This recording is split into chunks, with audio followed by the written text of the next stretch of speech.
ልደቱን በእንስሳት ግርግም ያደረገ ጌታ ዳግም ጥምቀቱን በማየ ዮርዳኖስ ያደርግ ዘንድ እግሮቹ ወደዛ ጉዞን የጀመሩበት ቀን፣ በእናቱ ማዕፀን ሳለ ለአምላኩ በማዕፀን ሆኖ የሰገደ መጥምቀ መለኮት ቅዱስ ዮሐንስ አንተ እኔን ማጥመቅ ሲኖርብህ እንዴት እኔ አንተን አጠምቃለሁ የሚል ጥያቄ ያነሳበትም ዕለት። በዚህ ቪዲዮ 2000 ዘመናትን ወደ ኋላ ተመልሰን በማየ ዮርዳኖስ ወንዝ ዳርቻ ላይ በሐሳብ ቆመን ክርስቶስ በማየ ዮርዳኖስ ሲጠመቅ እያየን ለምንና እንዴት ተጠመቀ፣ በመጠመቁስ ምን ጥቅም አገኘንበት የሚለውን የዘመናት ጥያቄ እንመልሳለን። እስከ ቪዲዮ መጨረሻ ድረስ አብራችሁን ቆዩ።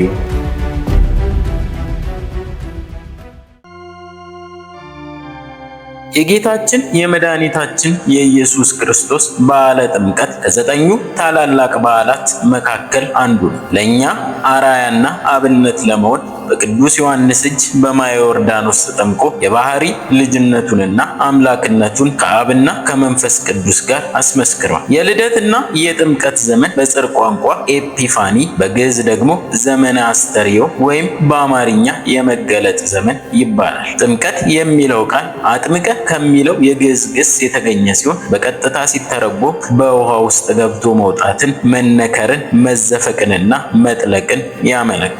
በምስጢር ትርጉሙ ግን ጥምቀት ከሰባቱ ምስጢራተ ቤተ ክርስቲያን አንዱ ሲሆን ከውሃና ከመንፈስ ቅዱስ ተወልደን የሥላሴ ልጅነት የምናገኝበት፣ መንግሥተ ሰማያት የምንገባበት፣ ኃጢአታችን የሚደመሰስበትና ድህነትን የምናገኝበት አብይ ምስጢር ነው። ጥምቀት በምስጢረ ሥላሴና በምስጢረ ሥጋዌ አምኖ ለሚቀበለው ሰው ሁሉ ከሥላሴ የጸጋ ልጅነትን ለማግኘትና እግዚአብሔርን መንግሥት ለመውረስ የተሰጠ ልዩ ክርስቲያናዊ የሕይወት መንገድ ነው።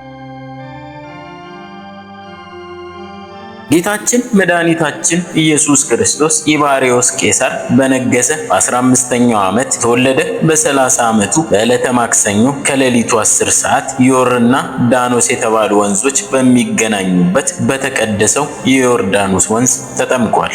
የተጠመቀውም የዘካርያስና የኤልሳቤጥ ልጅ በሆነው ገና የ6 ወር ጽንስ ሳለ በማዕፀን በሰገደለት በበረሃ ባደገው የመንገድ ጠራጊ በተባለው የንስሐን ጥምቀት በዮርዳኖስ ሲያጠምቅ በነበረውና ኋላም በሄሮድስ ሰማዕትነትን በተቀበለው በደቀ መዝሙሩ በመጥምቀ መለኮት ቅዱስ ዮሐንስ እጅ ነው። ከውሃ ውስጥ ገብቶ በመውጣትም ተጠመቀ። ጌታችን የተጠመቀው ሕዝቡ ሁሉ ከተጠመቀ በኋላ ነው። ይህም የራሱ ምክንያት አለው። ከሕዝቡ አስቀድሞ ተጠምቆ ቢሆን የኦሪት ጥምቀትን ተጠመቀ እንዳይባል፣ ከሕዝቡ መካከል ተጠምቆ ቢሆን ደግሞ ኦሪትና አዲስን ቀላቀለው እንዳይባል፣ አዲስ ልጅነት ለምታስገኘው የአዲስ ኪዳን ጥምቀት አርአያ ሊሆን ሕዝቡ ሁሉ ከተጠመቀ በኋላ እርሱ ደግሞ ተጠመቀ። ከሁሉ በላይ የሆነ ጌታ ከሕዝቡ በኋላ ተጠመቀ። ጌታችን ሲጠመቅ ሰማይ ተከፈተ፣ ያልተገለጠ ምስጢርም ተገለጸ። መንፈስ ቅዱስ በእርግብ አምሳል መጥቶ አረፈበት። አብም ከሰማያት በእርሱ ደስ የሚለኝ ልጄ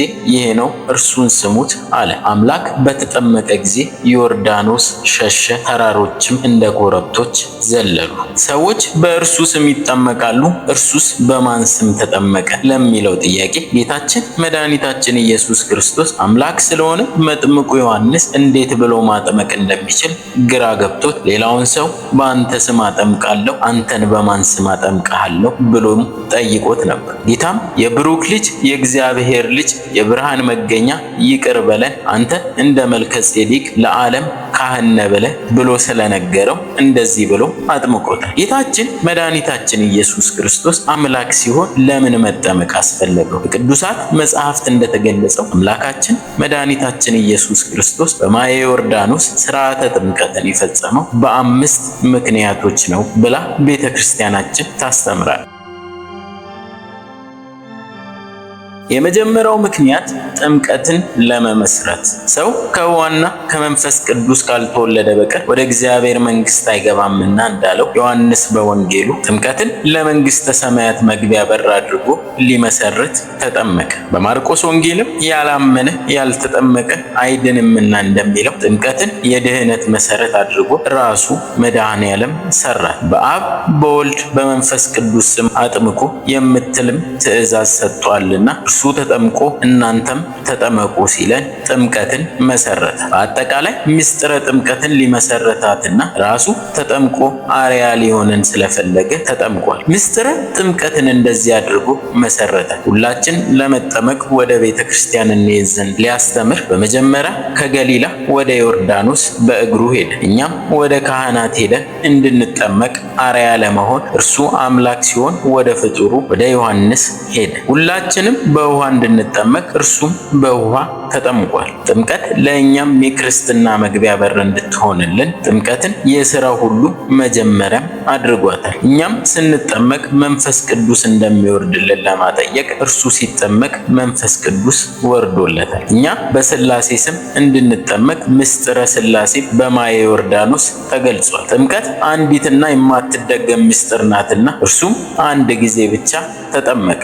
በዚህና ሌሎች ምክንያት ጥምቀትን ሰርቶልናል። በእርሱ ጥምቀት አማካኝነት ጥምቀት ከሰማይ መሆኗን በእግዚአብሔር ፍቃድ የምትደረግ መሆኗንም አሳይቷል። ጥምቀታችንን በጥምቀቱ ባርኮልናል። የክርስቶስ መጠመቅ ሁለተኛው ምክንያት ደግሞ የሥላሴ አንድነትና ሦስትነት እንዲገለጽ በጌታችን ጥምቀት አምላክ በዮርዳኖስ በአንድነት እንዲሁም በሦስትነት ተገልጿል። አብ በሰማያት ሆኖ በመመስከር የምወደው ልጄ ይሄ ነው እርሱን ስሙት በማለት እውነተኛ አባት እውነተኛ ልጅ መሆኑን ቅድመ ዓለም ከአብ የተወለደ የባህሪ ልጅ መሆኑ በተዋህዶ የከበረ መሆኑን ልጄ ብሎ አረጋግጦልናል። ወልድ በማዕከለ ባህር ሥጋን ተዋህዶ ቆሞ ፍጹም አምላክ ፍጹም ሰው ሆኖ እንደ ሰው ተጠምቆ የሰው ልጅ የእግዚአብሔር ልጅ ሆኖ ይመጣል ተብሎ ትንቢት የተነገረለትን ሆኖ በመጠመቅ ገልጾታል። መንፈስ ቅዱስ ደግሞ በርግብ አምሳል መጥቶ በራሱ ላይ አርፏል። ረቂቅ ነውና ለሰው እንዲታይ በርግብ አምሳል ሆኖ ተገልጿል።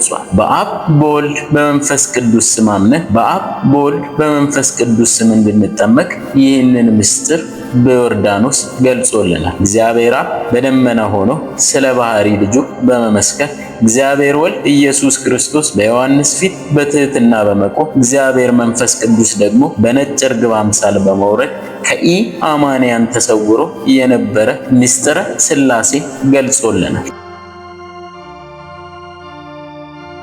ጌታችን ለመጠመቁ ሦስተኛው ምክንያት ደግሞ ትህትናን ለማስተማር ነው። የጌታችን የትህትናው ነገር እጅግ ድንቅ ነው። እርሱ ፈጣሪ ሲሆን ራሱ በፈጠረው ፍጡር በዮሐንስ እጅ ተጠምቋል። አንዳች ኃጢአት ሳይኖርበት ለሰው ልጅ ሲል ጽድቅን ለመፈጸም ተጠምቋል። ሰማያዊ ንጉሥ በምድራዊው ሰው ተጠምቋል። እሳትነት ያለው መለኮትን ያለመለየት የተዋሃደ ሥጋ ፍጹም ሰው ሆኖ ተጠምቋል። በእሳትና በመንፈስ ቅዱስ የሚያጠምቀው እርሱ በውሃ ስለ ትህትና ብሎ ተጠምቋል። ፍጡራን በስሙ የሚጠመቁት በፍጡር እጅ ተጠምቋል። ፈጣሪ የሆነው ራሱ በፈጠረው ውሃ ተጠምቋል። ኃጢአት የሌለበትና የሰውን ልጅ ኃጢአት የሚያስወግድ እርሱ ራሱን ዝቅ አድርጎ ተጠምቋል። ይህንን ሁሉ ያደረገው ትህትናን ለማስተማር ነው። በወንጌሉ ላይ ከእኔም ተማሩ እኔ የዋህ በልቤም ትሑት ነኝና እንዳለ። አራተኛው ምክንያት ትንቢቱና ምሳሌ እንዲፈጸም ክርስቶስ በማየ ዮርዳኖስ ተጠምቋል። ጌታችን በዮሐንስ ሊጠመቅ ሲመጣ አምላክነቱን በመንፈስ ቅዱስ የተረዳ ዮሐንስ እኔ በአንተ ልጠመቅሻለሁ አንተ ወደ እኔ ትመጣለህን ብሎ በከለከለው ጊዜ መምህረ ትህትና ኢየሱስ ክርስቶስ አሁንስ ተው እንዲህ ጽድቅን ሁሉ ልንፈጽም ይገባናልና ብሎ መልሶለታል። ጽድቅን መፈጸም ብሎ ጌታ ከገለጻቸው ውስጥ አንዱ ትንቢተ ነቢያትን መፈጸም ነበርና በዮርዳኖስ በመጠመቅ የነቢያትን ትንቢት ፈጽሟል። አንቺ ባህር የሸሸሽ